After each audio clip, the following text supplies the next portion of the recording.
Bueno, espero que esté compartiendo pantalla y entonces me dicen si estamos compartiendo pantalla y si se escucha perfectamente para iniciar. ¿Estamos bien? Sí, licenciado, estamos bien.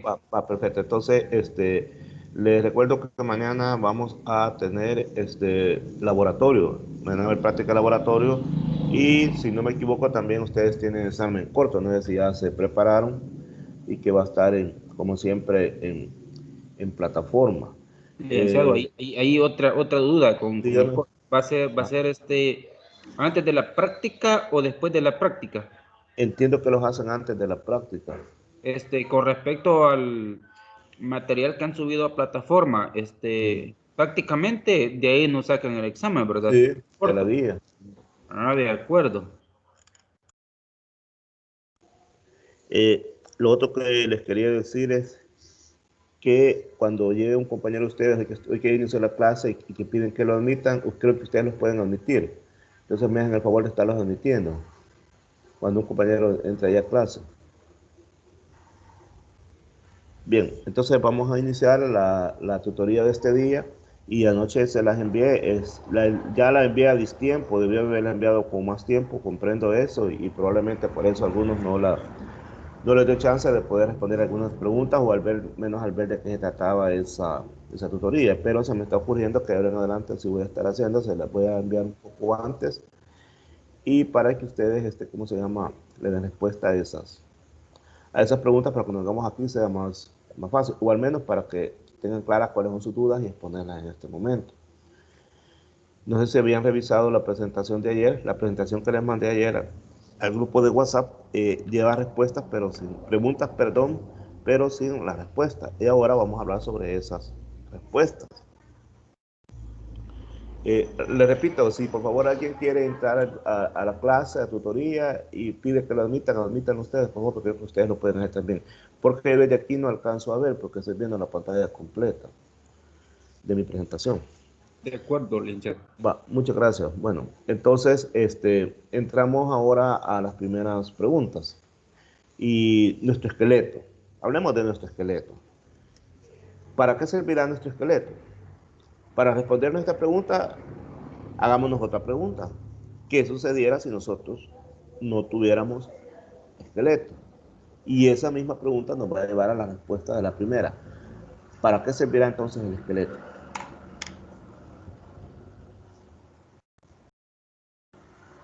Imagínense que no tuviéramos esqueleto. ¿Qué pasaría? Entonces ahí nos puede decir, ¿para qué sirve nuestro esqueleto? ¿Para qué sirve el esqueleto? Bueno, en mi opinión, licenciado, el esqueleto sirve para darnos sostén, ¿verdad? Fijeza Ajá, al muy bien. cuerpo. Ajá. ¿Qué más? ¿Solamente eso? ¿O habrán otras funciones? Pues nos dan ese sostén, nos dan ¿qué? Movilidad, fuerza, Movilidad, ¿verdad? correcto. Ajá, muy bien. Sostiene nuestras vísceras, pa. Mantiene inervados nuestros músculos, etc. Aparte también el esqueleto, ahí hay en los huesos, hay producción de células sanguíneas y hay, bueno, otra serie de funciones que también hay más ahí a nivel del esqueleto, a nivel de los huesos. Y en el caso particular nuestro, pues, porque cada animal, hay otros animales que tienen otro tipo de esqueletos, pero el nuestro es óseo. La idea de este tipo de preguntas es que son preguntas generadoras. Es decir, que cuando usted lea los documentos que le han proporcionado ahí en plataforma, le resulte más fácil entenderlo. De hecho, ahí en los documentos que están en plataforma, están más delineadas, más definidas las funciones. Pero esto ya le da una idea más fácil para entenderla, para comprenderla. Y esta pregunta, ¿hay un solo tipo de esqueleto en el universo, en la Tierra, o habrán diferentes tipos de esqueletos con respecto a todos los diferentes organismos, para redundancia, que existimos? ¿Cómo está la cosa? Pues hay diferentes tipos de esqueleto, Hay licenciado. diferentes tipos de esqueletos, muy bien. ¿Y cuáles son esos diferentes tipos de esqueletos que existen?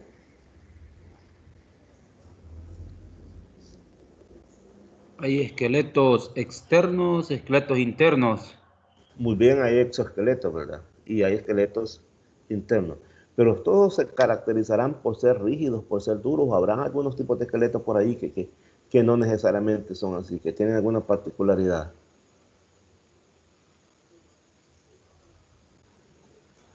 Pues hay unos que tienen diferente composición. Como por ejemplo, Bueno, por ejemplo, están los que tienen agua, ¿verdad? Los líquidos. ajá, exactamente, está ese tipo de esqueleto y que nos pudiera parecer extraño. ¿Cómo es posible que exista un esqueleto que tenga que ver con líquidos? ¿Y cómo se llaman ese tipo de esqueletos?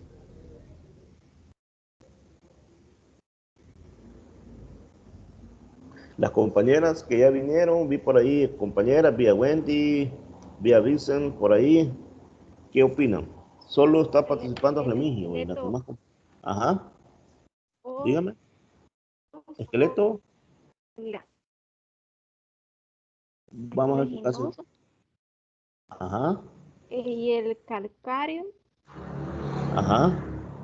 este,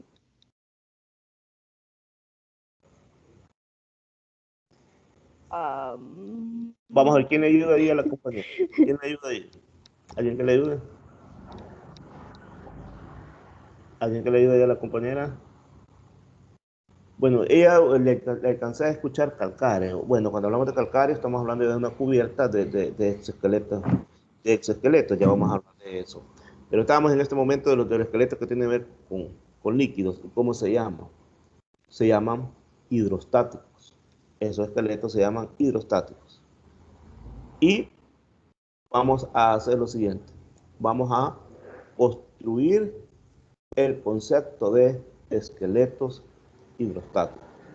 Y para construir este concepto de esqueleto hidrostático, de hecho ustedes lo tienen ahí a la mano en su guía y está bien definido del libro y todo, pero construyámoslo con nuestras propias palabras. Pongamos palabras claves. Líquido es una palabra clave, fluido es otra palabra clave, músculos es otra palabra clave, propulsión, locomoción es otra palabra clave. Bueno, con esas palabras que les he mencionado, construyamos el concepto. ¿Cómo definirían ustedes? Les voy a dar chance para que lo escriban si quieren allí, tomen un papel, un lápiz, un lapicero y escriban con sus propias palabras qué entienden por esqueletos hidrostáticos. ¿Qué entienden por esqueletos hidrostáticos?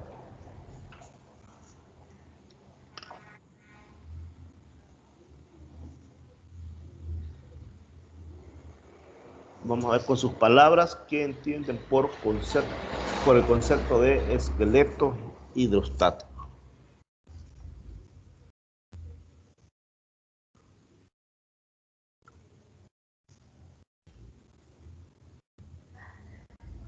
es que Ajá. si lo vemos, definiendo la palabra hidrostático, hidro significa agua, Sí, sí. ¿verdad?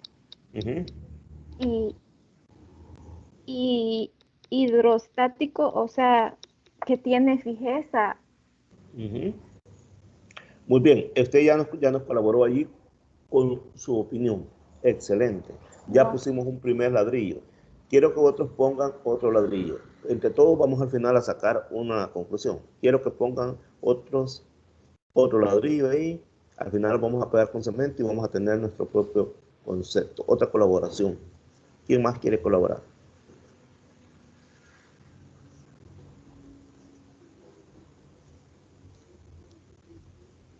Otra opinión sobre el concepto de esqueleto hidrostático.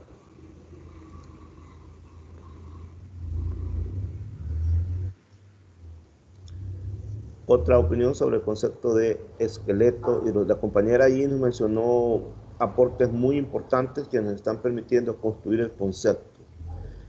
Compañera, si usted también tiene Yo otra creo, opinión, pues licenciado, vamos a ver. Dígame. yo creo, licenciado, que esqueleto hidrostático, como ya dijo la compañera, ¿verdad? De agua. Ajá, sí. Eso quiere decir que se puede adaptar a una forma. Ajá, ajá, muy bien. ¿Y qué tienen que ver estos esqueletos, el fluido con los músculos? ¿Hay alguna relación entre los músculos del cuerpo del animal y el fluido?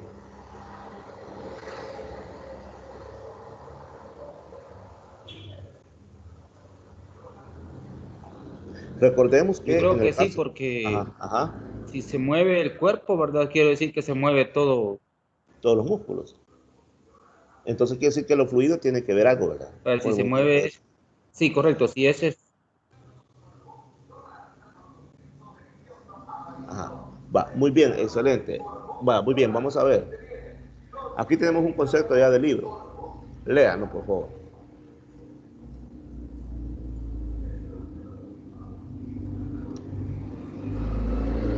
Fíjese bien, es una cavidad llena de fluido. Es una cavidad, un espacio que está lleno de un líquido, o sea, de un fluido. Y este fluido, a su vez, está rodeando los músculos, o sea, las estructuras musculares. Y eso, a su vez, le permite darle soporte al cuerpo de los animales. ¿Qué más podemos decir? Que este tipo de esqueletos es el que promueve la locomoción, es decir, el movimiento. Y no un solo tipo de movimiento, sino que un montón de tipos de movimientos. Entonces veamos esto. Ahí tenemos una lombriz de tierra. La lombriz de tierra es un ejemplo de un organismo que tiene un esqueleto hidrostático. No es un exoesqueleto ni tampoco es un endoesqueleto como el nuestro. Es un, hidro, un esqueleto hidrostático. Y entonces nos vamos a preguntar, ¿cómo es que se mueven las lombrices de tierra? ¿Me dice, por favor? Ajá. Dígame. Mueve la pestaña. Se quedó en el muñequito construyendo. Eh, no compartí, qué extraño. No está No, compartiendo en este momento. no. Bueno, al Ah, menos yo no veo que se mueva la presentación. y los demás, estamos compartiendo con los demás. Qué extraño, porque aquí me Pues en dice, lo personal veo el concepto, qué veo el extraño, concepto de hidrostático, pero no construimos lo de ladrillo. qué extraño, porque aquí me está diciendo que estoy compartiendo, pero no le digo porque por eso este no me gusta. Vamos a dejarle, permítame un momento, entonces vamos a compartir nuevamente.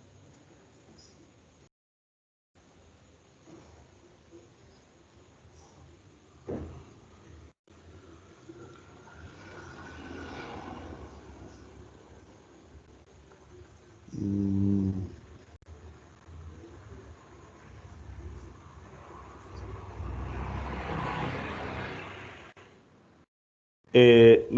Están viendo ahí donde dice la definición de un esqueleto o esqueleto hidrostático, ¿están viendo eso?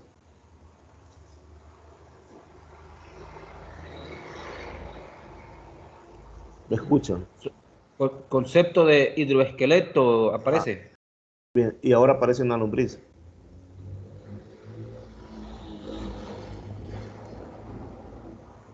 No aparece una lombriz ahora. No, Sí, la lombriz. Ya aparece, ¿verdad? yo no veo. Yo no veo. Y usted la ve, Remy. Estoy viendo la El link diapositiva que donde está la lombriz de tierra. La lombriz de tierra. ¿Qué pasó que unos sí la ven y otros no? No entiendo. Quizá está cargando, ya va reclama. a presentarle. Es probable que esté fallando el internet ahí donde la compañía. Yo todavía no sé.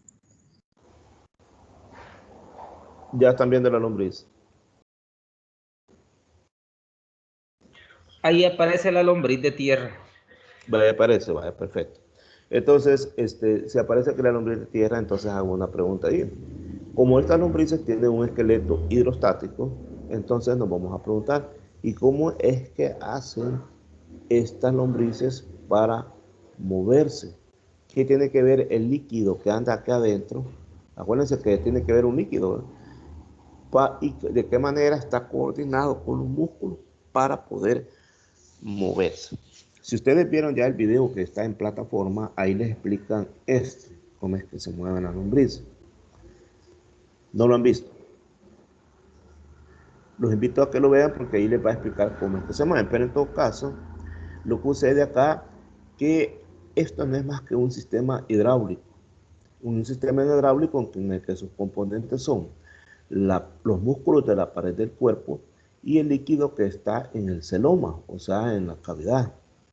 Entonces, aquí se dan una serie de contracciones entre dos tipos de músculos, músculos circulares y músculos longitudinales.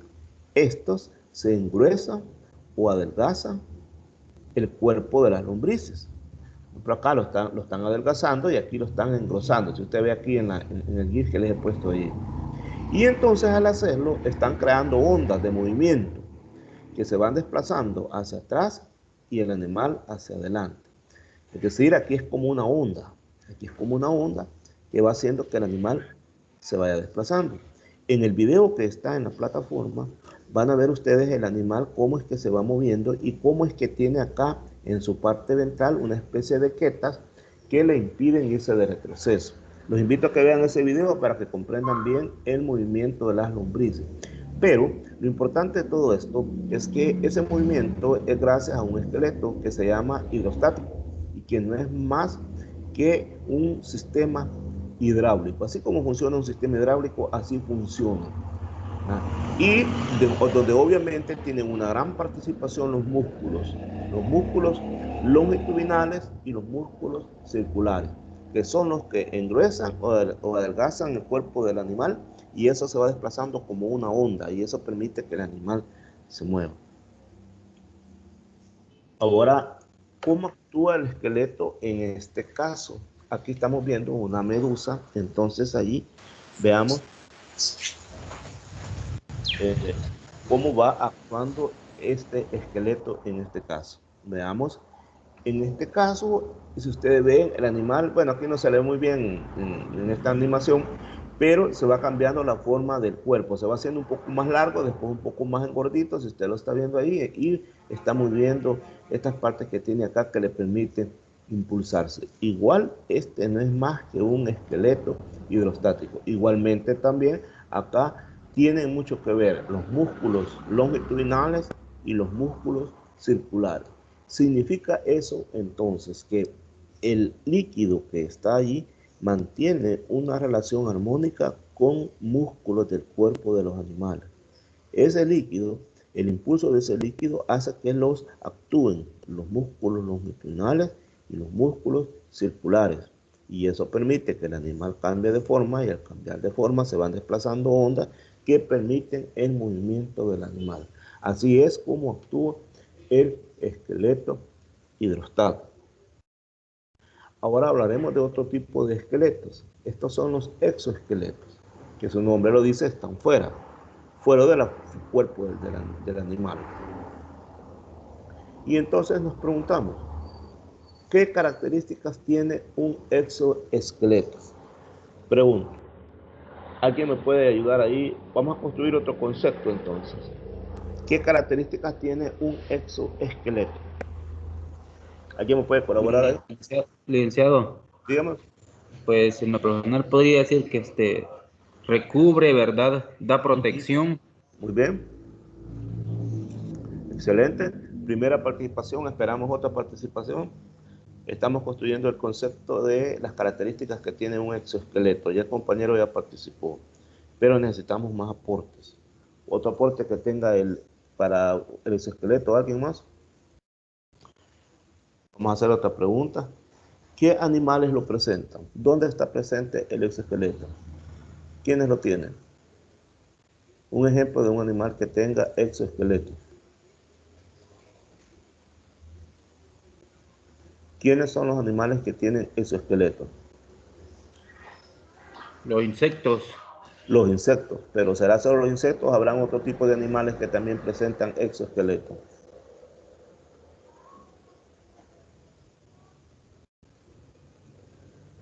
¿Serán solo los insectos? ¿Habrán otro tipo de animales que también lo presentan? Yo creo que hay otros tipos de animales, licenciado. ¿Cómo cuáles? Pues También podrían ser como los conejos, licenciado, no sé. Los conejos, no. No. Muy bien, licenciado, vamos. Ajá. los cangrejos. Excelente. Está bien que me hayan dicho que los conejos, porque esto nos va a permitir aclarar una cosa. Primero vamos a definir qué es un exoesqueleto. Y luego vamos a entender por qué los conejos es imposible que tengan ese esqueleto. Bien.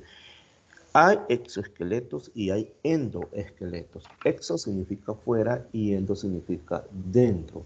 Exo significa que lo estamos viendo. Endo significa que no lo estamos viendo. Los conejos, al igual que nosotros, somos mamíferos, somos vertebrados y nuestro esqueleto no lo podemos ver. Nosotros vemos a las personas, vemos a los conejos, vemos a los perros, vemos a los gatos, pero no les vemos el esqueleto. Sin embargo, cuando vemos un insecto, cuando vemos una cucaracha, cuando vemos una langosta, cuando vemos qué sé yo, una araña, un cangrejo, un camarón, entonces ahí sí les estamos viendo el esqueleto, porque esos son exoesqueletos. La gente les dice carapacho, no sé, debería decir caparacho en todas cosas, pero la gente les dice carapacho o caparazones. ¿Ah? Usted, por ejemplo, habrá visto que las chicharras, hoy En para... eso, licenciado, en eso entran los alacranes, las arañas. Exactamente, muy bien, muy bien. Usted probablemente alguna vez habrá visto por ahí una muda de alacrán. Cuando me refiero a una muda de alacrán, como lo que fue un alacrán en un momento, son mudas. Cada medida que el animal va cambiando, va creciendo, va mudando. Porque una de las desventajas que ofrece el exoesqueleto es que impide el crecimiento del animal. Entonces el animal tiene que botar ese vestido y ponerse uno nuevo. Esa es la famosa muda, que lo vimos en zoología general. Yo le decía, por ejemplo, en las chicharas en los cercos quedan ahí las mudas de las chicharas, ¿verdad? Bueno, entonces, exoesqueleto es como una caparazón y la tienen los artrópodos. ¿Quiénes son los artrópodos? Las arañas, los alacranes, las pulgas, los piojos, en fin, todos los insectos, los ácaros, los cangrejos, los camarones, ellos tienen exoesqueleto, ellos tienen caparazón. A ellos sí les podemos ver el esqueleto porque está por de fuera, por eso es exoesqueleto. Nosotros no, nosotros tenemos endoesqueleto. Nuestro esqueleto es interno. Bien, excelente. Ahora otra pregunta. ¿Cuáles son los compuestos químicos que conforman el exoesqueleto? Porque el exoesqueleto es duro, porque les dije que el exoesqueleto es una caparazón dura. Entonces, ¿cuáles serán los compuestos químicos que conforman el exoesqueleto? La quitina. La quitina, muy bien, pero fíjense que también hay carbonato de calcio. Carbonato de calcio, por ejemplo, lo vamos a encontrar en los cangrejos, en los camarones, y esos son los esqueletos calcáreos, que alguien mencionó al principio y que le dije que más adelante se lo íbamos a aclarar. Esos son los esqueletos calcáreos, que contienen bastante carbonato de calcio. Siempre tienen quitina, pero en menor cantidad, pero tienen bastante carbonato de calcio. Esos son los calcáreos. Y los que tienen quitina bastante, que son, por ejemplo, son los artrópodos. La quitina no solamente está presente en los artrópodos, también está presente en los hongos, pero ese es otro pisto, esa es otra cosa, eso probablemente lo vean ustedes en botánica, esa es otra cosa. Y entonces acá tenemos una serie de ejemplos de organismos que presentan exoesqueleto. Todos estos organismos que usted está viendo acá ya están en estado adulto. Y ya en estado adulto ya tienen la forma definitiva de su exoesqueleto, de su caparazón. Cuando yo digo que tienen la forma definitiva, estoy diciendo que en este caso ya no mudan, porque ya llegaron al estado adulto. Eso significa que esta araña, para llegar hasta donde, llegar a tener haber llegado a esta etapa, este cangrejo, este otro insecto y este camarón, cada uno de ellos pasaron por etapas juveniles.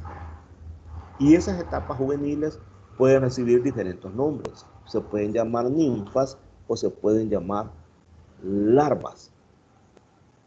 En los insectos aparecen los conceptos de ninfa y de larva. En las arañas los conceptos ¿cómo se llama? De ninfas, y en estos casos los conceptos de larvas. Son en todo caso etapas juveniles, y en esas etapas juveniles es cuando ellos mudan. Van mudando hasta que alcanzan la etapa adulta. Quiere decir que aquí ya es definitivo, ya este traje que ellos tienen aquí ya no lo van a mudar porque ya están adultos, ya se pueden reproducir. Este es el último traje que ellos tienen. Previamente han tenido otros, pero los han botado para poder crecer. ¿Cómo los han botado? Por medio de la muda. Cuando botan esos trajes les nace uno nuevo, y eso es a través de la muda. Bien. Y pregunto, siendo el exoesqueleto duro, ¿cómo es que estos organismos pueden desplazarse? ¿Cómo es que pueden caminar. Imaginémonos nosotros, ¿qué tal que nosotros tuviésemos una caparazón bien dura? Pudiéramos caminar con una caparazón bien dura. Pero ¿cómo es que estos animales sí lo pueden hacer? ¿Qué respuesta podríamos dar a eso?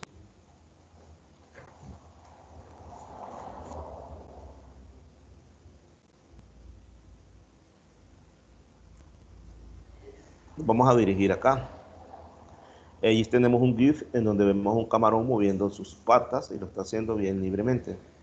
Y entonces vemos este otro ya en una imagen real, que observe usted que aquí hay unas partes blandas. Acá, miren, estas partes blanquitas son partes blandas. ¿Qué significa acá? Que todo esto es el exoesqueleto, toda esta es la caparazón.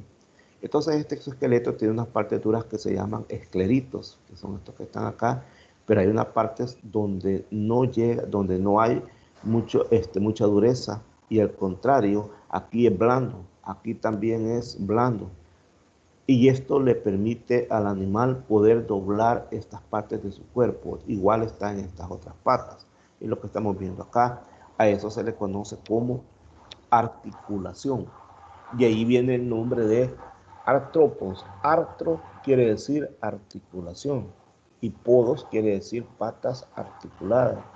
Entonces estos animales tienen una caparazón bien dura, pero hay partes de su cuerpo donde no es duro. Y donde no es duro, ellos pueden doblar sus patas, mover sus patas, articular sus patas, y eso les permite poder desplazarse, a pesar que tengan una caparazón dura. Dejo esta imagen acá para comentarios de parte de ustedes. ¿Algún comentario sobre esto? ¿Alguna pregunta?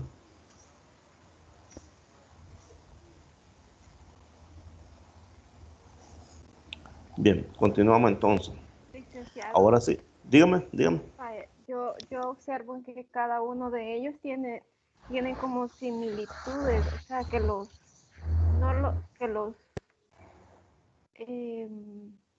por ejemplo, el cangrejo y la araña en las patas tienen como divisiones, por decirlo Esa así. división, exactamente, aquí Ajá. estamos marcando. Entonces, desde las divisiones a partir desde el principio de la unión del cuerpo, quizás es donde es más duro, ¿verdad? Y entonces al final la articulación que le ayuda a caminar es la que se encuentra como más blanda. Más blando, Porque muy bien. lo demás, me imagino que realmente es la protección, ¿verdad? Que Así tiene es, el muy animal. bien. Exactamente, excelente observación.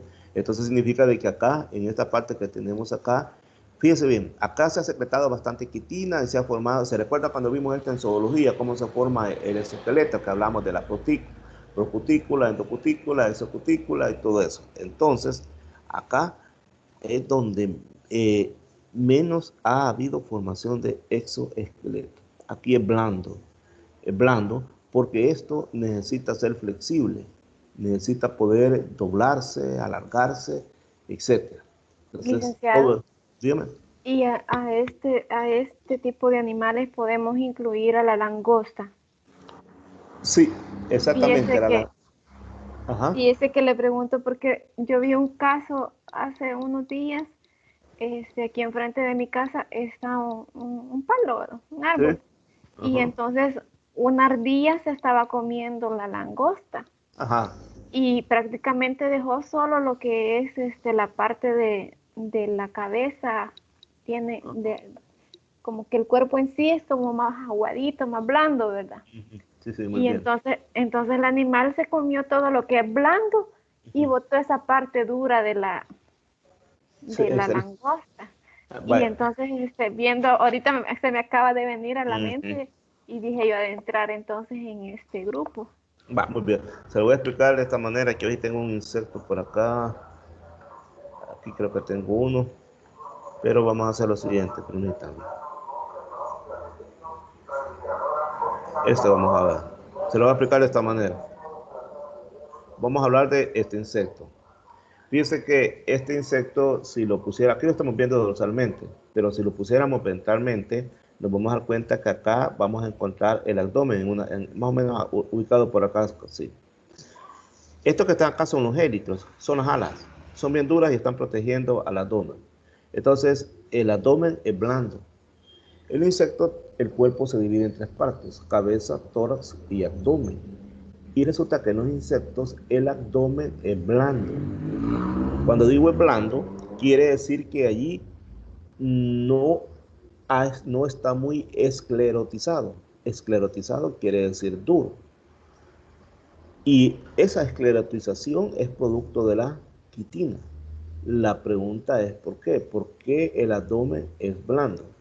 Es blando porque allí se alojan las vísceras, es decir, ahí está el sistema digestivo, están los órganos genitales, están los túbulos de Malpighi, todos esos están allí en el abdomen, todas las vísceras del insecto.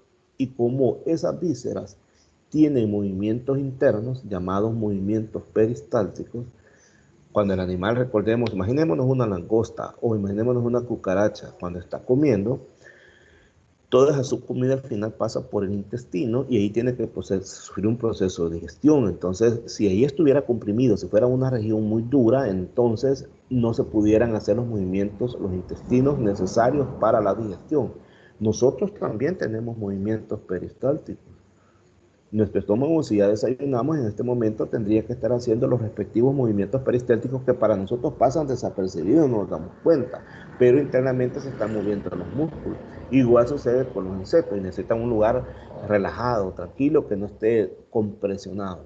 Entonces, cuando usted ve que la ardilla se alimentó solo de una parte del insecto, prácticamente solo se alimentó del abdomen, es porque esa le resultó a ella más nutritiva, más fácil de deglutir y obviamente más fácil de digerir e incluso de procesar.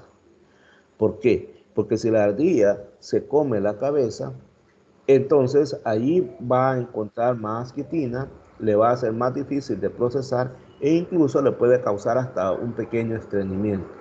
Pero déjeme decirle también que la ardilla, si se comió solo esa parte del insecto,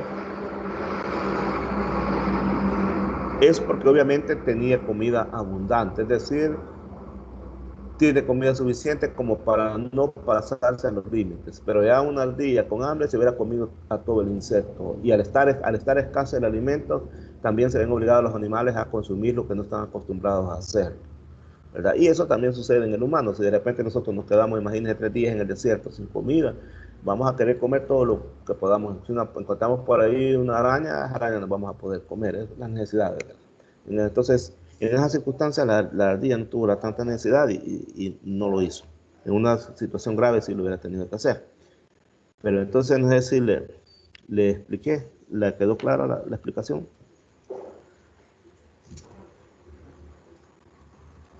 Bueno, vamos a continuar entonces. Aclaramos entonces que aquí es por la articulación. Ahora vamos a hablar sobre el endoesqueleto. Y cuando hablamos del endoesqueleto, le vamos a decir las funciones. Ahí están las funciones del endoesqueleto, ahí están en su guía. Pero yo lo que quiero es que ustedes me las expliquen. ¿Quién me explica por qué, por ejemplo, el endoesqueleto brinda asistencia al movimiento? ¿Quién me explica eso? ¿Quién me explica por qué el exoesqueleto brinda asistencia al movimiento?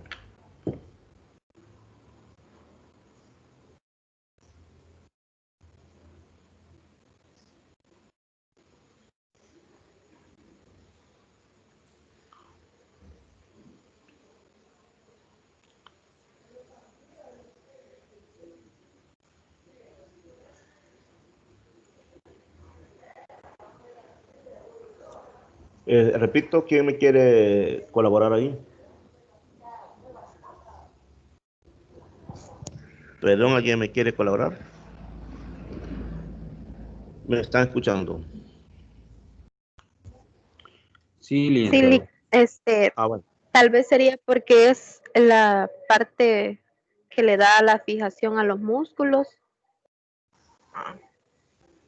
y la protección a los sistemas, digamos, nervioso y todo eso que forma el animal. Muy bien, estoy contestando aquí a la compañera Jeffrey Mendoza, que me está diciendo que no se pudo conectar, dice, y que le sale eso. y que ella tiene ese problema. Entonces le estoy diciendo que probablemente tiene fallas de internet en su región. No sé si ya se habrá conectado, pero ese ya es un problema local porque todos están conectados. Ahí sí quizás un problema de internet, me imagino, en el lugar donde ella vive. Bueno, gracias. ¿Y por qué este le da sostén? ¿Sostén a qué? ¿Qué es lo que sostiene el endoesqueleto? En nuestro cuerpo, ¿qué es lo que sostiene? Pues prácticamente el licenciado sostiene todo, se puede decir, todo el cuerpo, ¿verdad? Todo el Pero, sistema de, ¿qué? Ajá, muy bien, Delo. todo el Va bien, sistema, sigue. le da sostén a todo el sistema que forma un cuerpo. Por ejemplo, nosotros, los seres humanos, ¿verdad? Ajá. Si no tuviéramos que un esqueleto, pues prácticamente seríamos como algo aguado, ¿verdad? Que no tuviera fijeza. Sí, sí, exactamente. Va, muy bien. Fíjense que me voy a salir un poco de la clase porque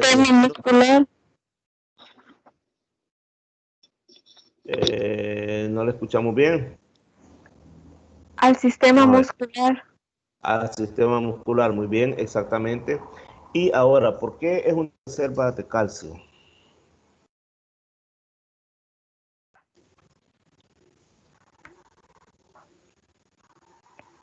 ¿Por qué es una reserva de calcio el exoesqueleto? Resulta que en los huesos se produce calcio. ¿Y por qué da protección el endoesqueleto?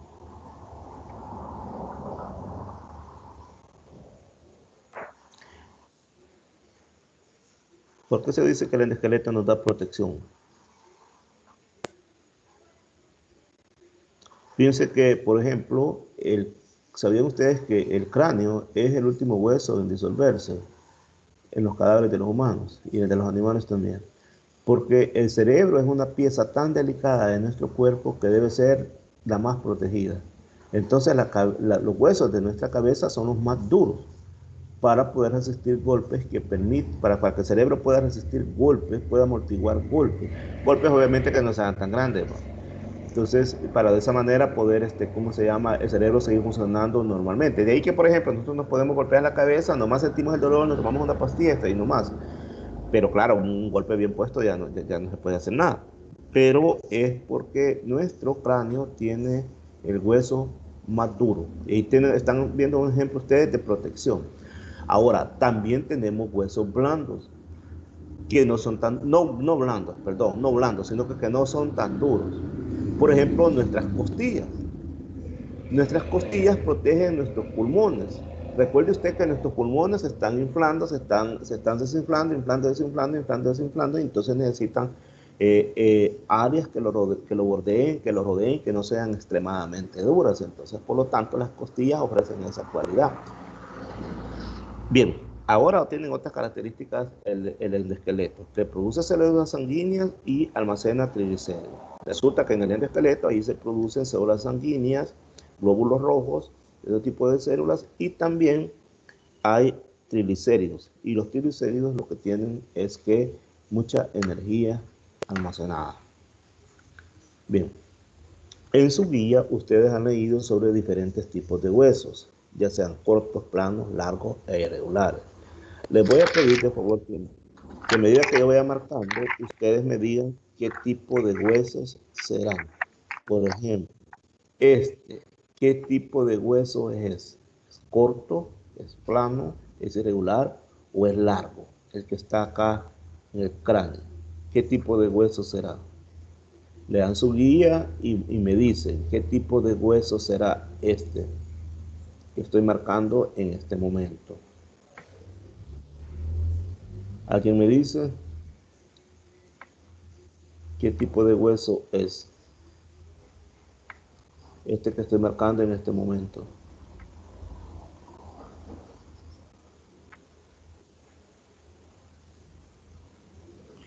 Es un hueso, Dígame, plano. ¿será este un hueso plano? ¿Están de acuerdo todos que este será un hueso plano? ¿Será corto, será irregular o será largo? ¿Qué dicen los demás? Revisen bien su guía. Te dicen bien el material que les dieron en plataforma. ¿Y este qué tipo de hueso será? Este que está aquí, ¿qué hueso será? Obsérvenlo.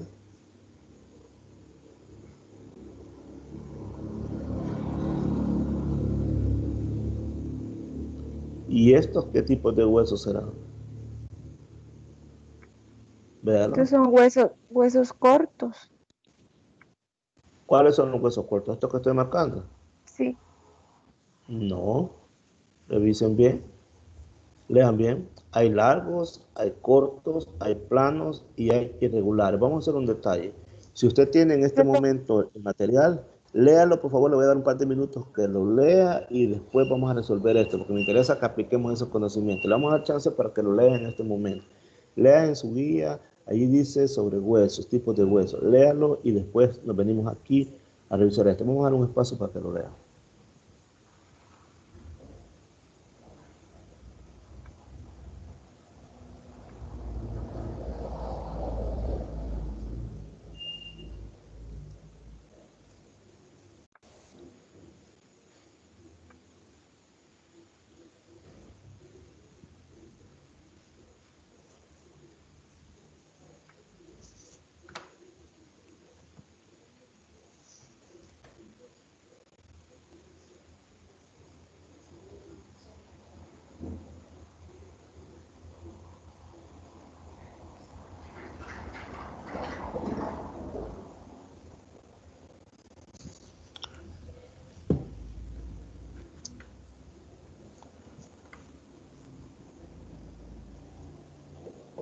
Y estamos dando espacio para que lean en su guía sobre los diferentes tipos de huesos, largos, cortos, planos, irregulares. Luego vamos a ver si los ubicamos en este esquema que tenemos, en esta imagen que tenemos acá.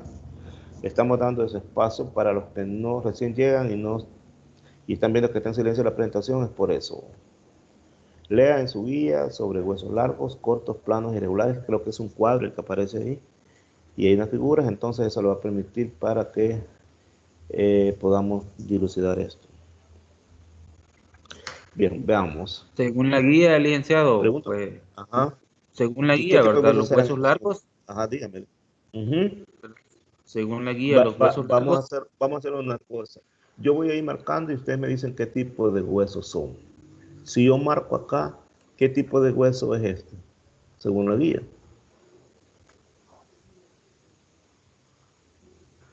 ¿Qué tipo de hueso es este?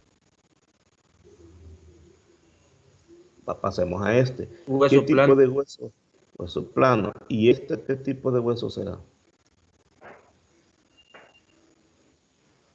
¿Estos qué tipo de huesos son según la guía? Hueso largo. Hueso largo. ¿Y estos que están acá qué tipo de huesos son según la guía?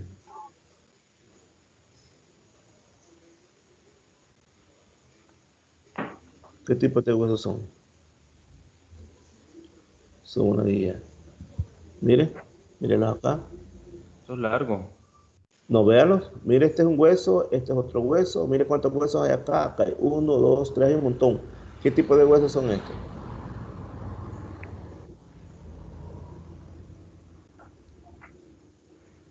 ¿Huesos qué? Hay un montón de huesitos aquí. ¿Qué tipo de huesos son? Son huesos cortos. Porque miren, son pequeños. Oh, perdón, me sacó esto.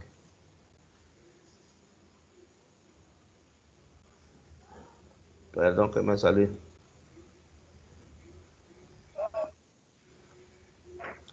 Este team sí que es problemático. Están viendo la presentación, perdón. Bueno, entonces, como ven, estos huesos así son irregulares. Estos huesos son planos, tienen la forma de plano. Estos son huesos largos y estos son huesos cortos. Obsérvenlo, lo vamos a ver mejor para que no quede duda. Observen, miren qué pequeños son estos huesos. Por eso se llaman huesos cortos y estos serían huesos largos. Y los que están aquí arriba, este sería plano y estos otros serían irregulares. Bien, también En los documentos se les habla a ustedes sobre 3 tipos de esqueletos. Hay varias formas de clasificar los esqueletos, y una de ellas es llamándole esqueleto axial, esqueleto apendicular y el esplácnico o visceral. ¿Me podrían decir qué entienden por esqueleto axial?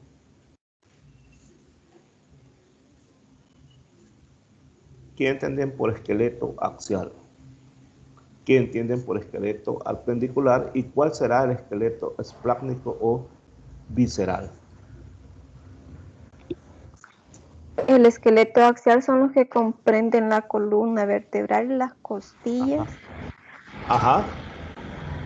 Muy bien. ¿Y el apendicular? Comprende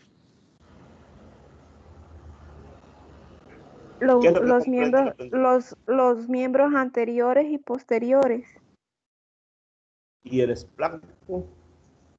Comprende los huesos localizados dentro de las vísceras de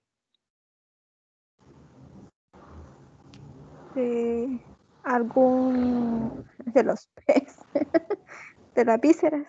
Por ejemplo, el pene de los hablar de eso. Ya vamos a hablar de eso, muy importante que hablemos de eso. Comprendámoslo en esta figura. Yo voy a marcar y ustedes me dicen cuál es el esqueleto axial. Si yo me vengo acá, ¿qué esqueleto estoy hablando acá? ¿De qué esqueleto estoy hablando acá? Me vengo hasta acá, ¿de qué esqueleto estoy hablando? Ese ¿Del es el axial? axial. Es el axial, muy bien, todo este es el axial. ¿Y este que estoy marcando en las patas, cuál será? Apendicular. Apendicular. Perpendicular. Vamos a aclarar eso. El axial va desde el cráneo, atraviesa toda la columna y la cola es parte de la columna, es un alargamiento de la columna. Entonces, todo esto es el axial. Pero los miembros anteriores, o sea, las patas anteriores y las anteriores, es el esqueleto, ¿cómo dijimos que llamaba ese? Apendicular. Ahora quiero que nos ubiquemos nosotros en nuestro propio cuerpo. Díganme ustedes, su esqueleto axial, ¿dónde está localizado en su cuerpo? ¿Qué regiones comprende en su cuerpo su esqueleto axial? Desde la cabeza hasta... Desde la cabeza y Al toda final la de la parte de la columna. columna. Exactamente. ¿Y cuál es su esqueleto apendicular? ¿Qué comprende su esqueleto apendicular? Toda la parte de las costillas. No. El apendicular. Apendicular.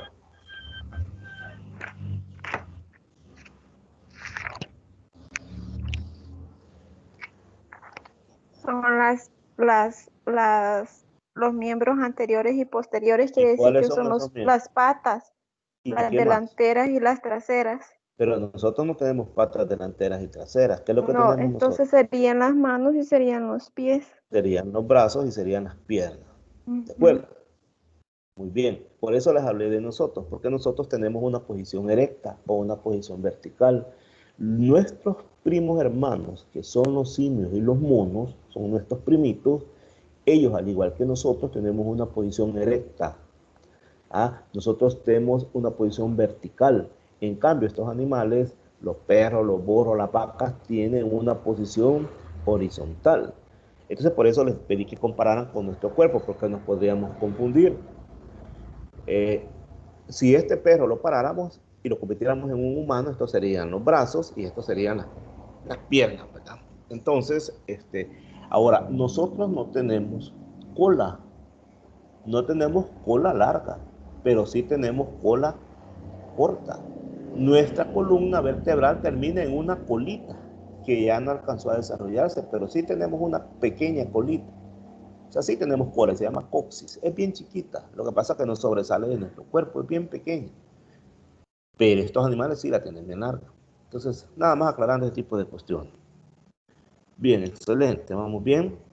Pero fíjense que por ahí aparecen los cocodrilos y en el documento que les andaba ahí para que lean ustedes, ahí habla sobre eso, que los cocodrilos tienen costillas abdominales modificadas en una estructura que se llama gastralia. Es esta que está acá, mira. Solo estos animales la presentan, solo los cocodrilos. Probablemente les ayude por la forma en la que ellos se desplazan, ¿verdad? Se llama gastralia.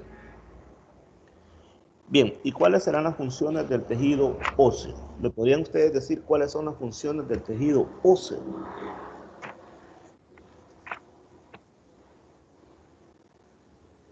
¿Cuáles serán las funciones del tejido óseo?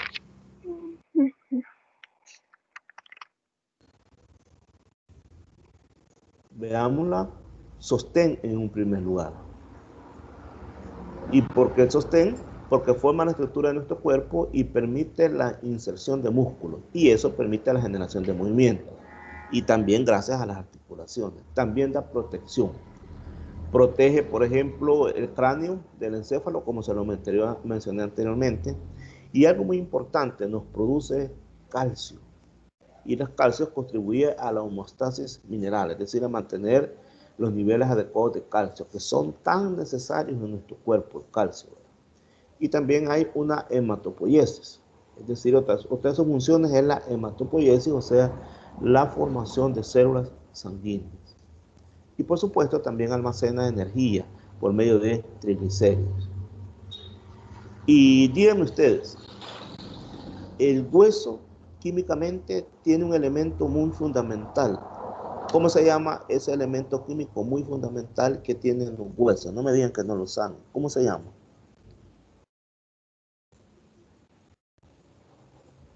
¿Cuál es el componente químico fundamental que tienen los huesos, del que están formados los huesos?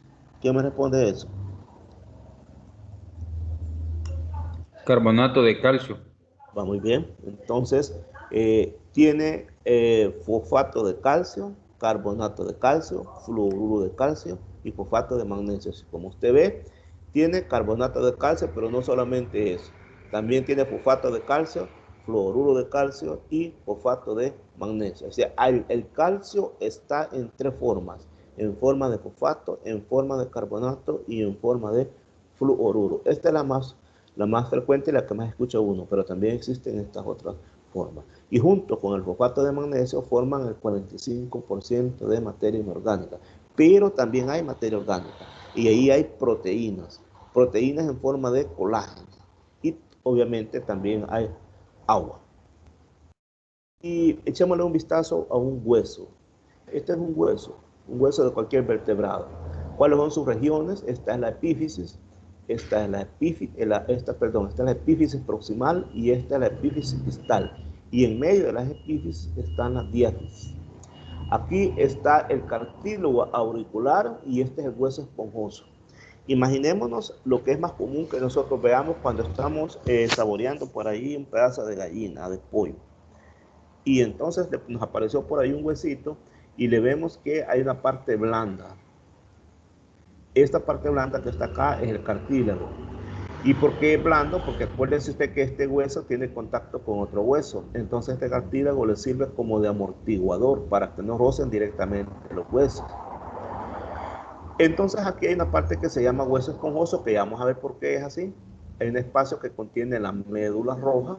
Esta es la médula roja, también hay médula amarilla y vamos a ver por qué reciben esos nombres. Este es el endostio, este es el hueso duro, o sea, el hueso compacto. Y la parte que lo recubre se llama periósteo.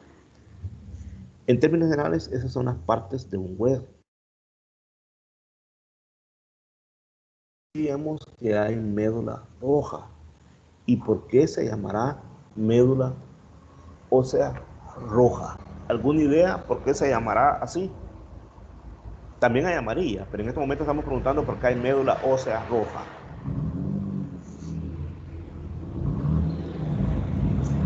Bueno, eso es que allí hay una gran cantidad de glóbulos rojos, o sea, eritrocitos. Por eso recibe ese nombre de médula ósea roja. Y allí es donde se produce la sangre, que se llama hematopoiesis. Así es que, si usted alguna vez se preguntó dónde se produce la sangre, es a nivel de los huesos y es a nivel de la médula ósea roja. Y contiene las células madres que originan los leucocitos, hematíes y plaquetas. ¿A qué debe su color la médula ósea amarilla? El color es porque hay bastante grasa y por eso se amarilla. Ahora quiero que vean esta imagen y la comentamos. Obsérvenla y vamos a hacer comentarios.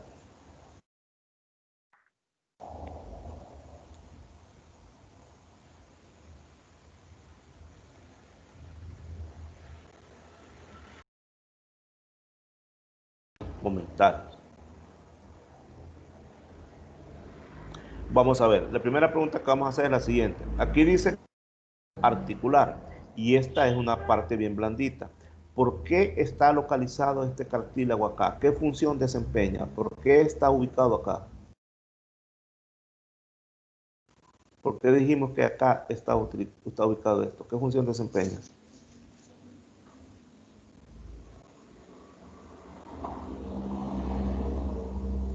Porque ¿Me dicen, por favor? tiene una unión, Con otro hueso, porque ¿verdad? hace la unión con otro hueso. Y necesita amortiguarse, ¿va? Para que no choquen directamente. Muy bien. ¿Y esta por qué se llama médula ósea roja? ¿Por qué se llama así? ¿Por qué se llama médula ósea roja? Porque es la que crea la sangre. Ah, los glóbulos rojos. ¿Y esta por qué se llama médula ósea amarilla? Porque es la que contiene la grasa. Exactamente. Muy bien. Y aquí, si quieren, lean eso para reafirmar los conceptos que acabamos de hablar. Vamos a dar espacio para que lo lean.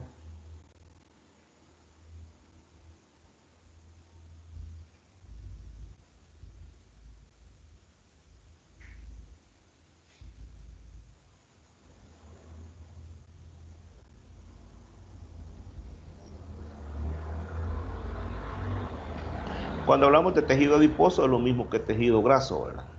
En realidad ahí lo que hay es un montón de triglicéridos. Ahora ya sabe usted entonces que en los huesos vamos a encontrar médula y médula amarilla. Y ya entonces usted va a saber que si le dicen por médula ósea amarilla o médula ósea roja, ya va a saber usted a qué se debe. Y también porque hay cartílago en esos lugares. Muy bien. Ahora vamos a pasar a hablar exclusivamente del tejido muscular. Vamos a ver cómo están formados nuestros músculos.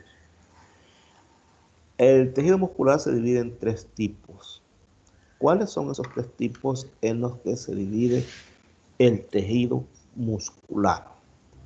¿Me ayudan allí alguien? ¿Cuáles son los tres tipos en los que se divide el tejido muscular?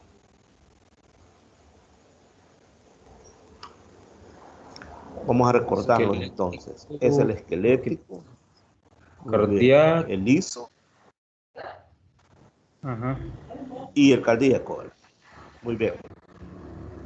Ahora, ¿cómo son las células del músculo esquelético? Son largas y tienen estrías. Cuando las vemos al microscopio y les vamos a ver esas estrías. Por eso es que se llama músculo esquelético estriado. Ya vamos a ver cómo son esas estrías. Ahora, ¿cómo son las células del músculo cardíaco o cardiomiocitos? Las células del músculo cardíaco también reciben el nombre de cardiomiocitos. Resulta que estas son más cortas, más ramificadas y poseen que las del músculo esquelético. Se parecen, pero son más cortas, más ramificadas y tienen más estrías. Ahora, ¿cómo son las células de las células musculares lisas? Son fusiformes y no tienen estrías, por eso se llama músculo liso. Quiero que lean eso porque nos va a hacer, quiero que afirmen bien esos conceptos. Léanos, por favor.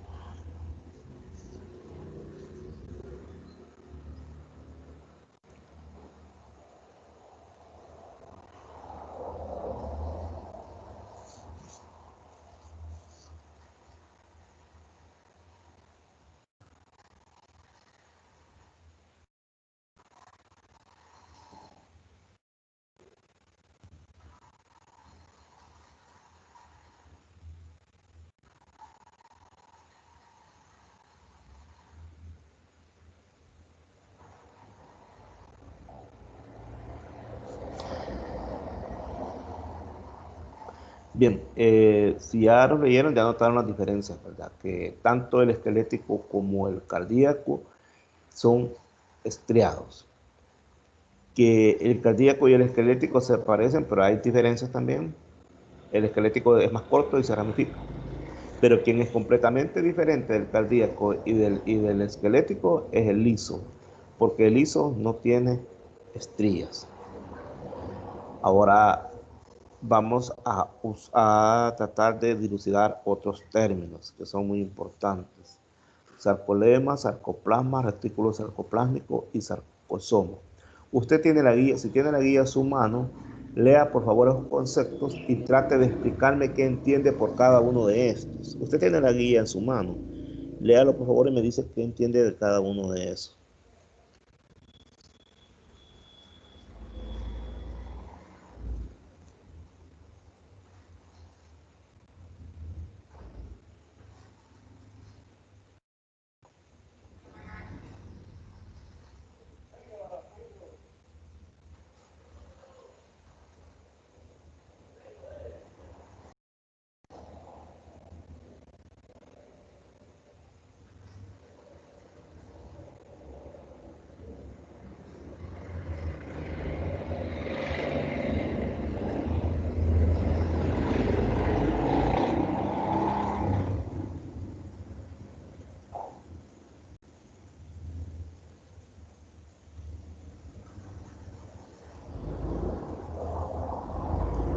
Lea por favor, ahí tiene su guía usted, lea esos conceptos y los vamos a discutir, a ver qué entendemos por cada uno de esos conceptos.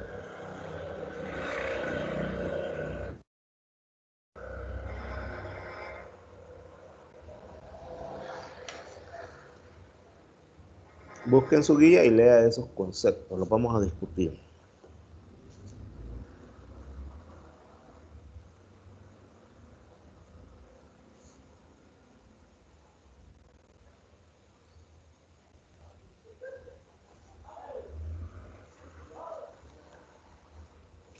Muy bien, ¿alguien podría dar lectura a lo que dice ahí de sarcolema? De lectura, lea lo que dice en la guía. ¿Qué es sarcolema? El sarcolema o membrana muscular Muy se bien, y encuentra ahora formado por sarcoplasma. la membrana, se encuentra formada por la membrana celular típica plasmamela y una lámina basal externa formada por glucoproteínas. Presenta una serie de Muy invaginaciones bien. denominadas túbulos T. En pocas palabras, el sarcolema es una membrana. Ahora, ¿quién lee lo que significa sarcoplasma?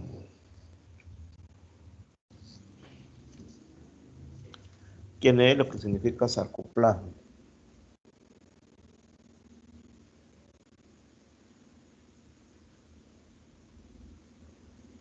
¿Alguien voluntario que quiera leer lo que significa sarcoplasma?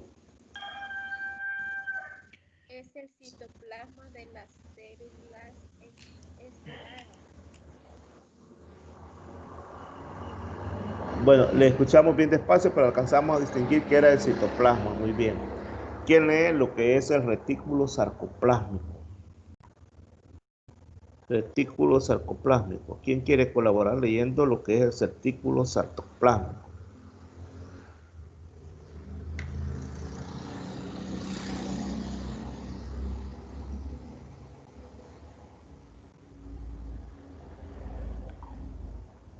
Bueno, fíjese que no me acordaba que tenía que capturar una. Dígame. Voy a Le leer. escuchamos. Difiere únicamente de otras células por la presencia de una proteína con capacidad de fijar el oxígeno transportado por la sangre, Muy bien. mioglobina, y que confiere a la fibra su característica coloración roja. La fibra muscular además tiene capacidad de almacenar hidratos de carbono en forma de glucógeno. Muy bien, gracias. Fíjense que me voy a salir un rato de acá porque tengo que capturar una imagen. Me había olvidado de ustedes acá en clase. Me había olvidado. Un segundo, permítanme. Y la otra que les quiero pedir es que por favor me envíen imágenes de ustedes cuando están recibiendo las clases. Envíenmelas por favor en este momento a WhatsApp. Había olvidado eso.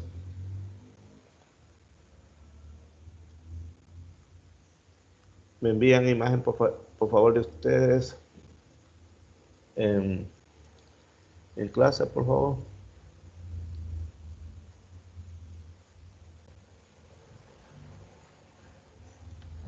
Sí, tenía que tomar foto de esto, no me acordaba.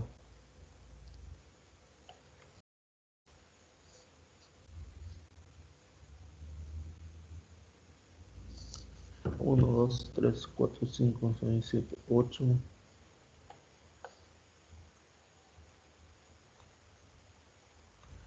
Solo tenemos a 8 participantes nada más en clase y vinieron pocos. Solo tenemos a 8. Yo estoy de teléfono, licenciado, para enviarle ahí la fotografía. ¿Me decía, por favor? ¿No le escuché? Estoy conectado de mi teléfono.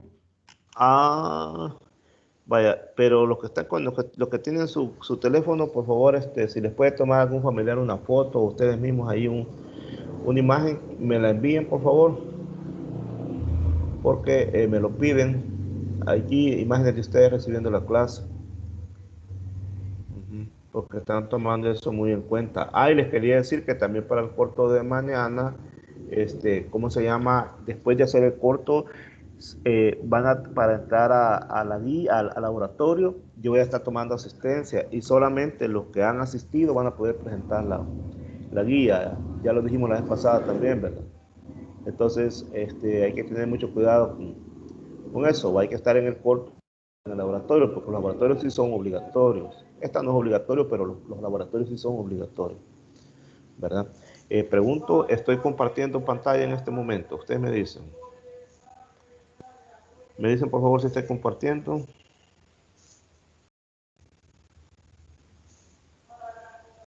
Simplemente estoy compartiendo porque aquí me parece el marco de que estoy compartiendo. Sí, sí, le comparto. Perfecto, sí. Sigamos entonces. Ahora aquí está cómo está organizada una fibra muscular. Ahí está, por ejemplo, el sarcolema, es la membrana celular, el sarcoplasma es el citoplasma, el retículo sarcoplásmico es el retículo endoplásmico liso y los sarcosomas son las mitocondrias. Ahora, una fibra muscular es lo mismo que una célula muscular. Eso es muy importante que lo tomemos en cuenta acá en estos términos, porque no puedes confundir lo que es una fibra y lo que es una célula. Aquí es considerado lo mismo. Ahora, dentro de esa fibra muscular hay miofibrillas y hay un sarcómero. Las miofibrillas son las pequeñas unidades estructurales y funcionales de la fibra muscular, mientras que el sarcómero es la unidad funcional del músculo esquelético y es la base del mecanismo de la contracción, que es lo que vamos a explicar. Ahora, un músculo esquelético estriado producirá movimientos voluntarios o involuntarios, es decir, cuando hablamos de movimientos voluntarios y movimientos involuntarios es a nuestra voluntad o sin nuestra voluntad. Los músculos esqueléticos estriados producirán movimientos voluntarios, sí o no.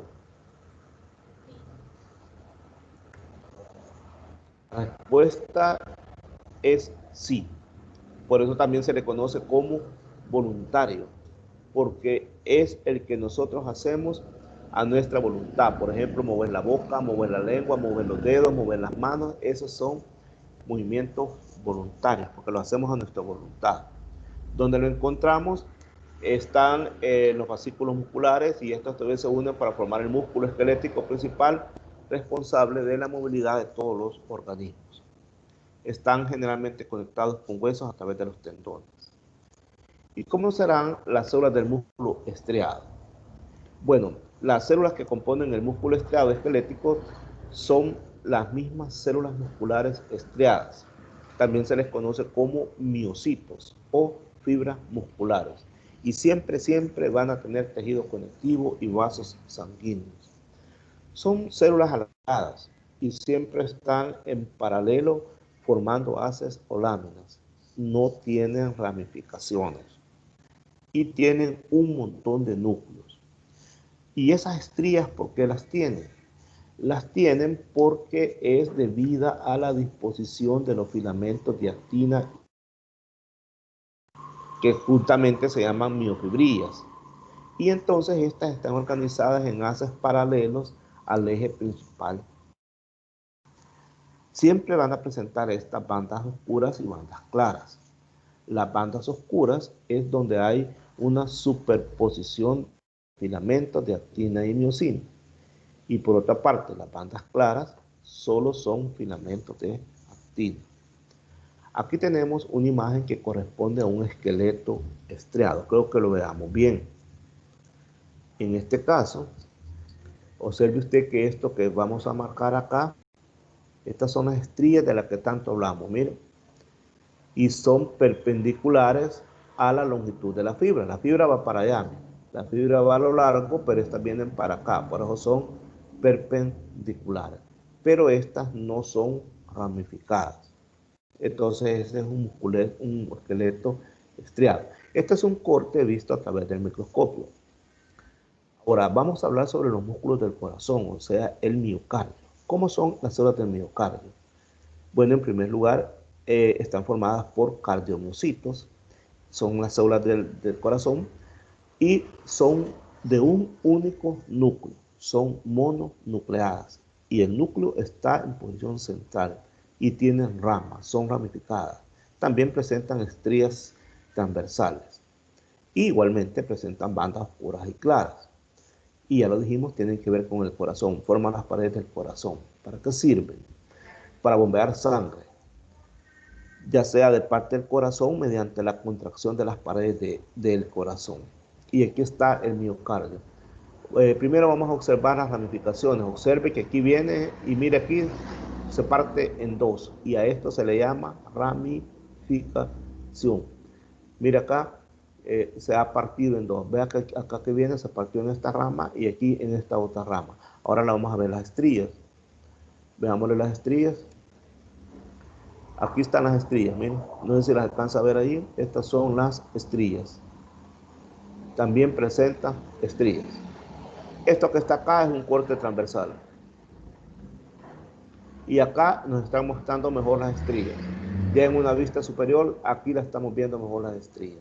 Entonces significa que el cardíaco, el muscular, el músculo del corazón presenta estrías. Ahora hablemos del músculo liso. ¿Producirá movimientos voluntarios?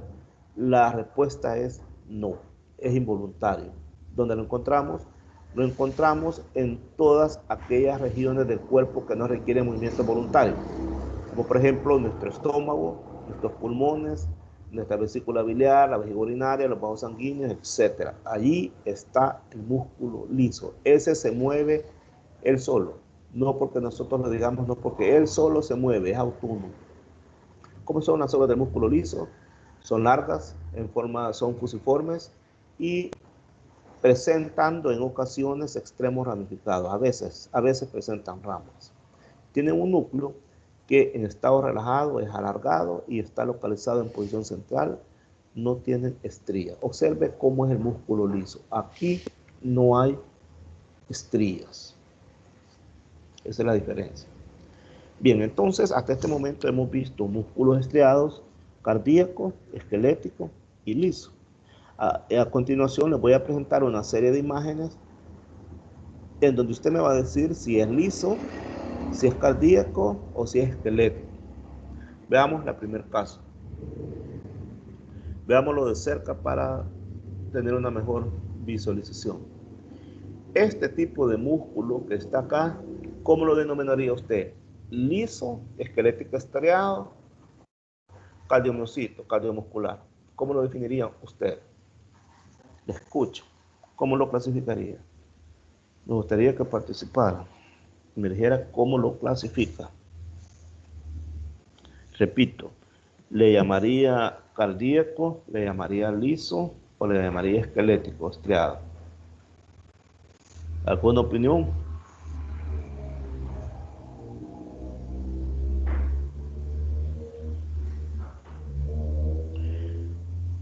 Al principio empezaron participando bien interesante, pero veo que ya me están cansando. Ya vamos a terminar, no se cansen, ya vamos a terminar.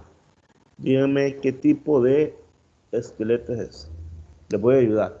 En este caso es un esquelético estriado. Ahí le ven las estrías a ustedes y ven que no se ramifica. Ahora veamos el otro caso. Este otro caso, ¿cómo le llamarían ustedes? Obsérvenlo bien. ¿Cómo le llamarían?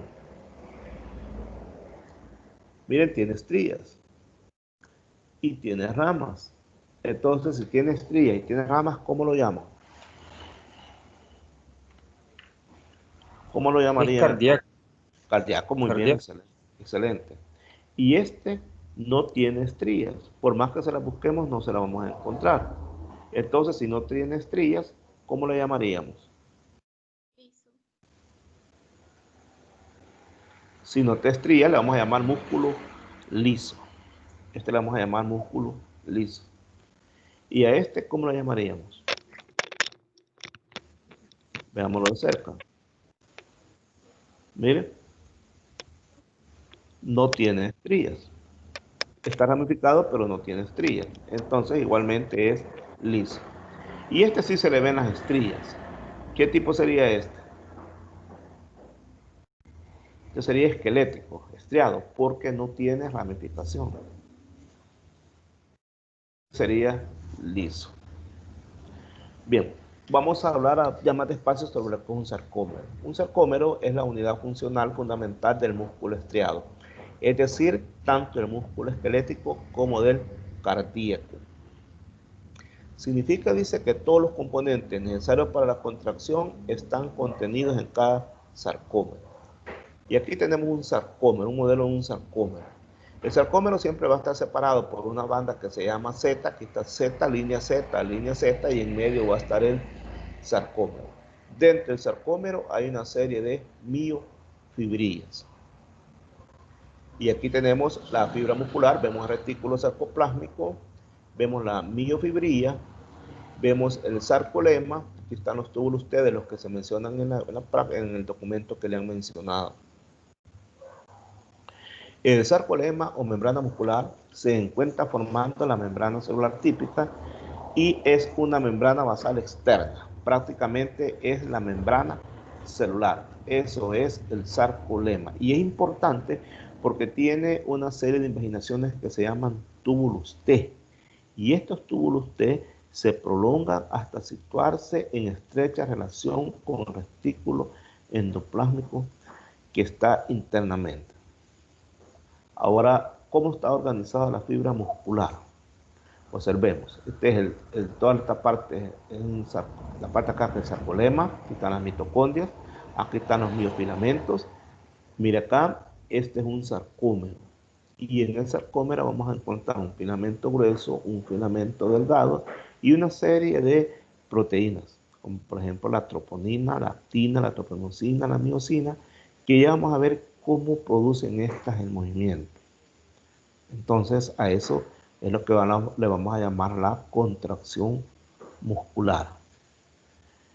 Es importante señalar que las fibras musculares están compuestas por una superposición de filamentos gruesos y delgados, es decir, hay filamentos gruesos y delgados que se están poniendo uno encima de otro y eso conforma zonas y bandas que dan lugar a estrías.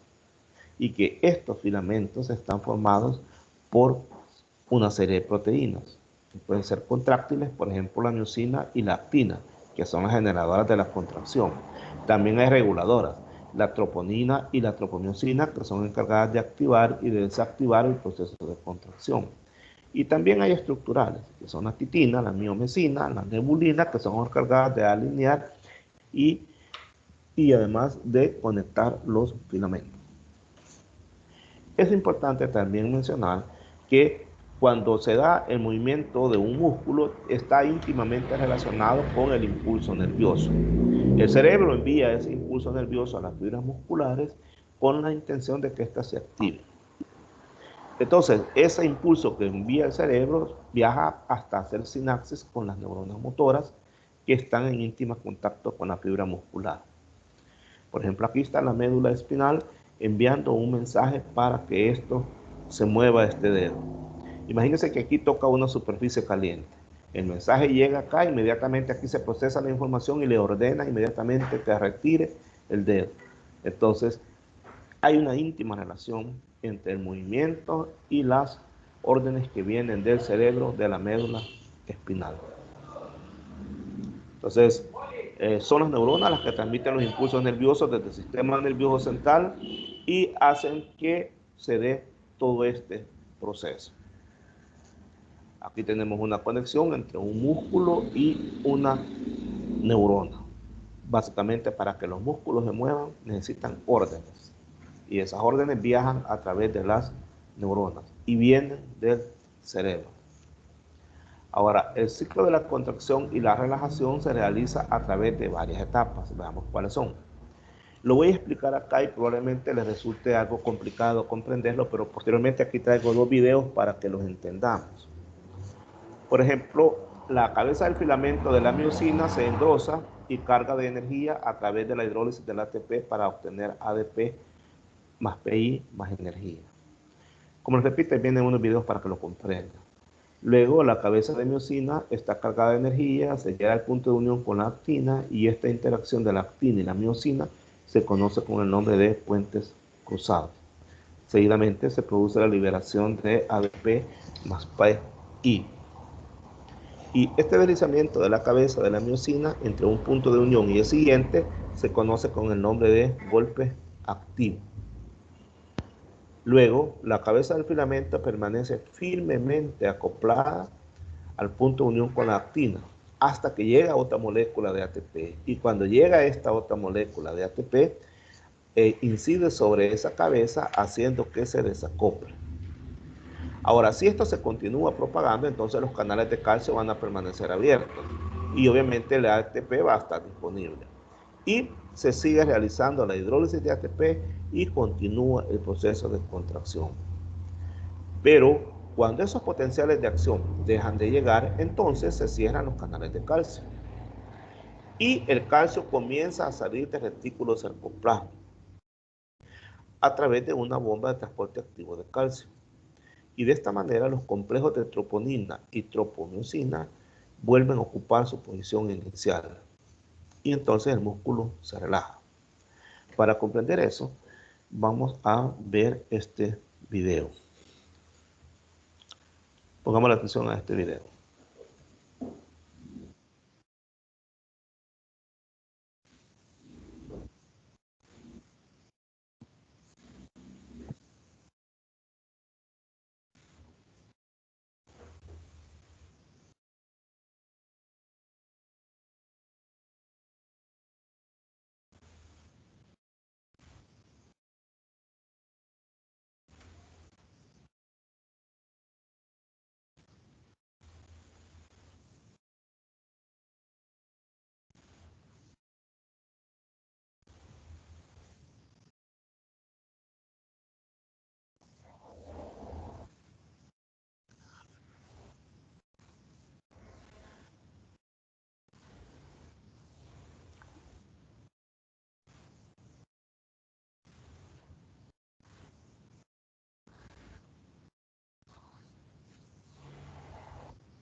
Licenciado, pero no tiene sonido.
Bien, entonces acá, no sé si me están escuchando, acá tiene un papel muy fundamental el calcio. ¿Cuál es el papel fundamental que ustedes vieron del calcio ahí? ¿Se percataron del papel fundamental del calcio en ese proceso?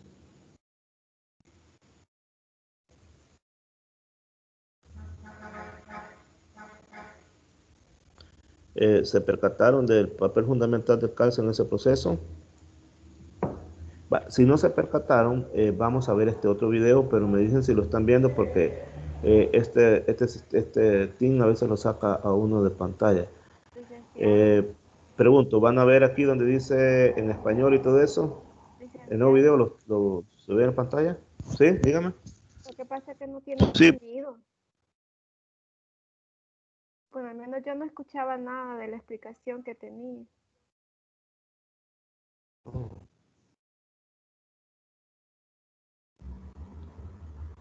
Vamos a ver. Parece que escuché ahí, me decía que no escuchaba el video. Sí, no tenía sonido. Hola. Ah, no tenía sonido. Ah, No, qué no extraño. escuchamos la Sí, explicación. aquí me está diciendo. Sí, aquí me dice que hay insuficiente calidad ¿cómo se llama? De red. Está fallando la red. Bueno, tal vez este se escucha. Veamos, probemos.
No sé si pudieron escuchar ese video.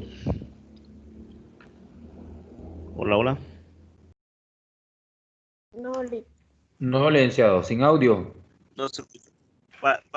Vaya, pero espero que en el video sí haya quedado grabado, para que así lo comprendan ustedes después. Pero lo que puedo hacer en este momento es tratar de explicar esta figura. Bien, entonces aquí tenemos nosotros una motoneurona. Y aquí está, todo esto es una fibra muscular. Esta motoneurona lo que significa que es una neurona que está trayendo información para que este músculo se active, es decir, se contraiga. Entonces, aquí tenemos esta motoneurona y aquí está el potencial de acción. Está enviando los mensajeros para que aquí se dé el proceso. Por eso aquí dice unión neuromuscular y este es el potencial de acción. Entonces, un potencial de acción que viene en flechas negras, o sea, llega a la motoneurona terminal. Cuando esto sucede, la membrana plasmática de la fibra muscular genera un potencial de acción que se propaga a través de los túbulos en T.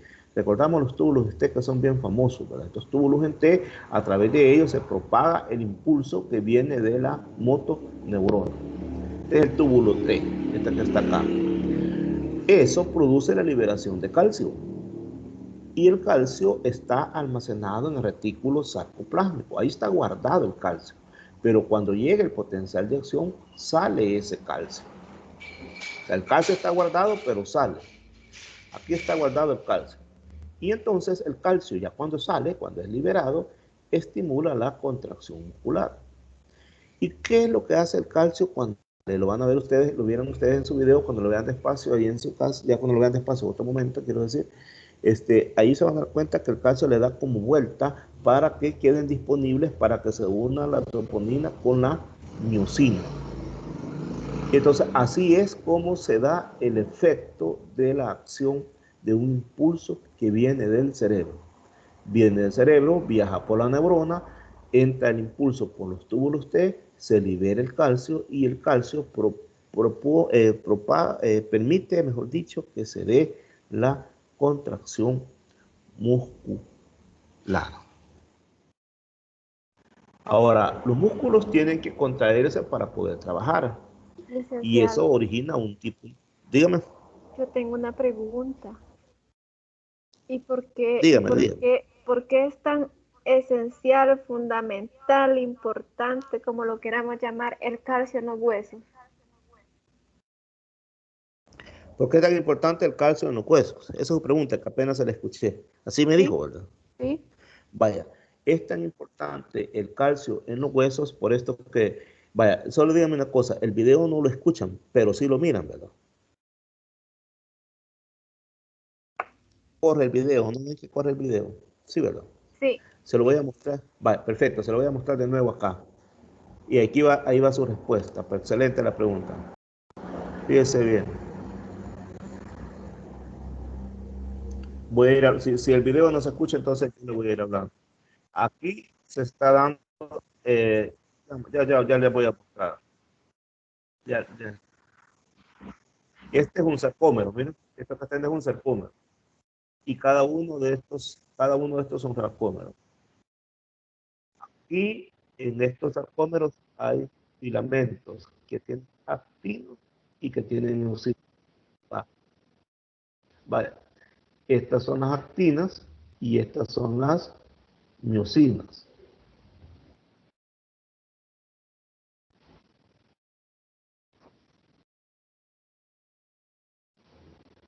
Va, si usted vio, estos estaban separados, pero después se fueron. Va, estaban separados, pero después se unieron. Se dio un acortamiento.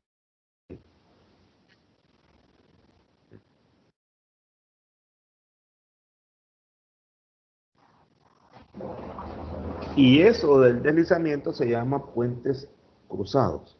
Ya vamos a llegar a lo del calcio, que se lo voy a explicar aquí. Solo que me pierde el mouse, aquí está. Wow.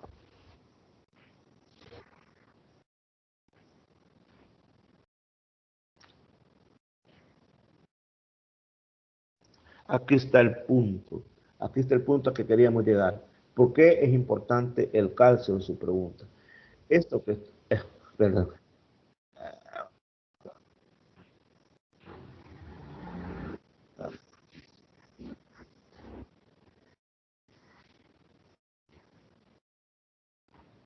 Esto quería mostrar. Esta es la motoneurona. En la motoneurona viene el mensaje del cerebro para que se active la contracción. Para que se active la contracción necesitamos de calcio. Sin calcio no hay activación de la contracción. Y quien impulsa la liberación del calcio, cuando decimos liberación del calcio, significa que el calcio está retenido, está guardado en algún lugar y está guardado en el retículo sarcoplásmico. Cuando llega el impulso de la motoneurona, eso hace que el calcio salga del retículo sarcoplásmico y pueda su función. Acá estamos viendo estos puntos amarillos que usted está viendo acá. Estas bolitas amarillas son calcio. Calcio que ha sido liberado porque esta es una motoneurona. Esta es una terminación de la acción de una motoneurona que trae un impulso. Y eso ha permitido la liberación del calcio. Ahora vamos a ver, hoy que ya se liberó el calcio, la pregunta es, ¿para qué sirve ese calcio? Ya se liberó el calcio. Y sin calcio liberado no hay contracción. Pero ¿qué es lo que hace el calcio? Veamos.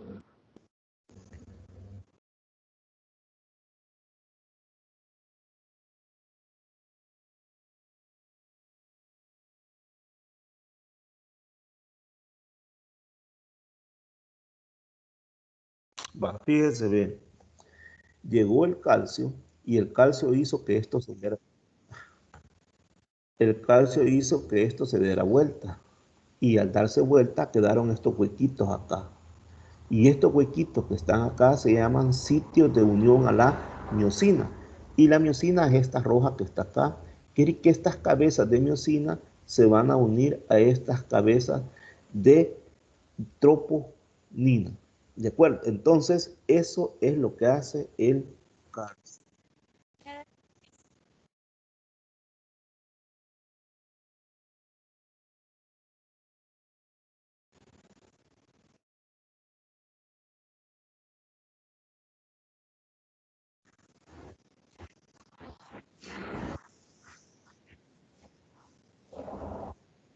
Entonces, allí se dan unos famosos puentes. Y estos puentes permiten que esto vaya reempujando al músculo. Ya lo vamos a ver.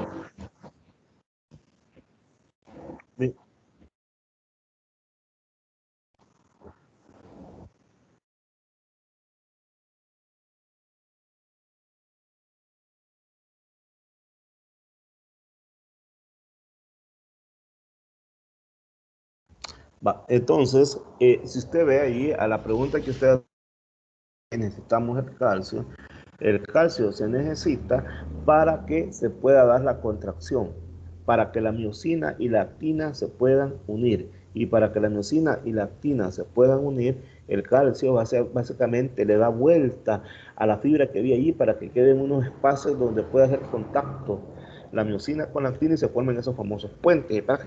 ¿Para qué queremos esos puentes? Para que se pueda desplazar el músculo. Entonces, cuando hay poco calcio, entonces no hay lo suficiente capacidad de poder poner en contacto un músculo con otro músculo y que éste pueda contraerse.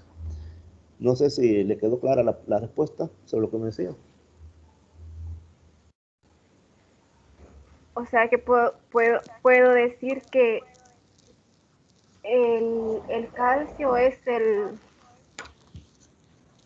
el que da el movimiento al músculo, ¿verdad?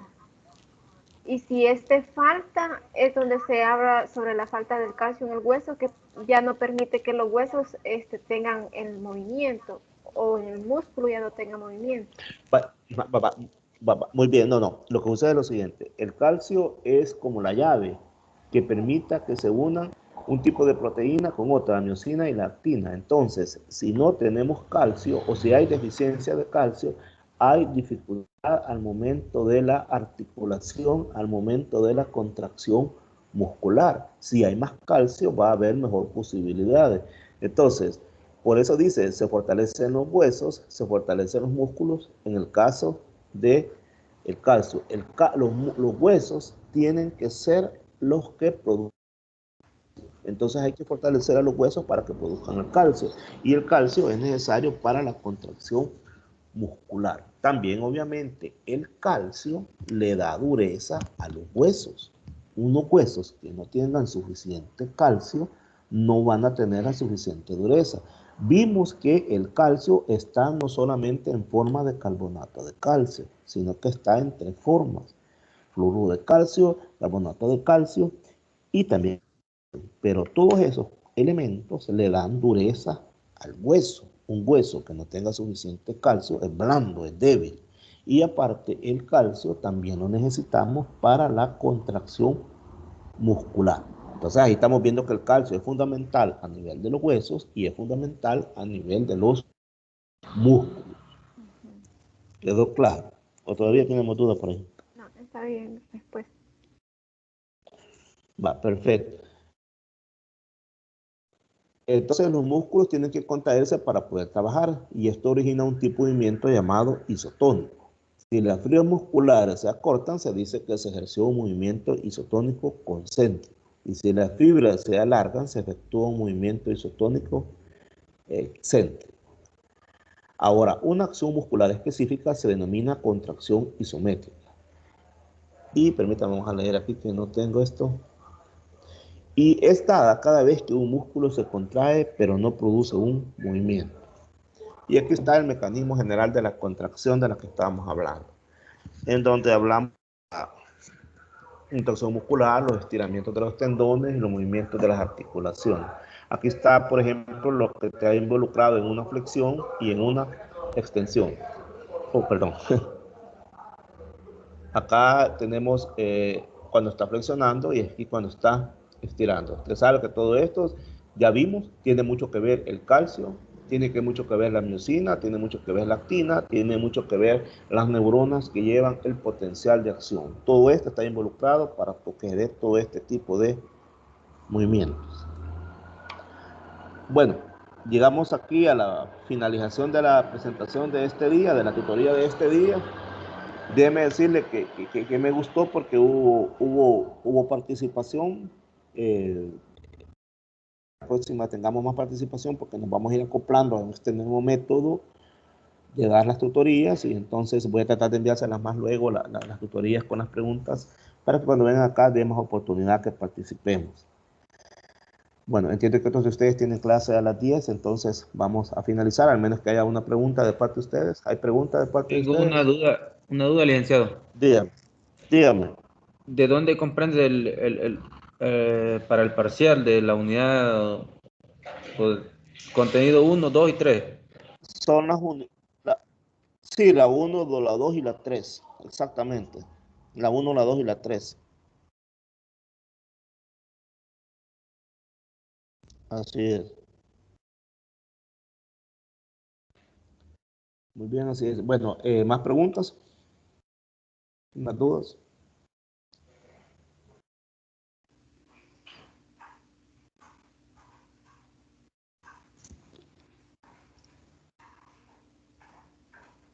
Bueno, entonces damos por finalizada la tutoría de este día. Nos vemos mañana en el laboratorio.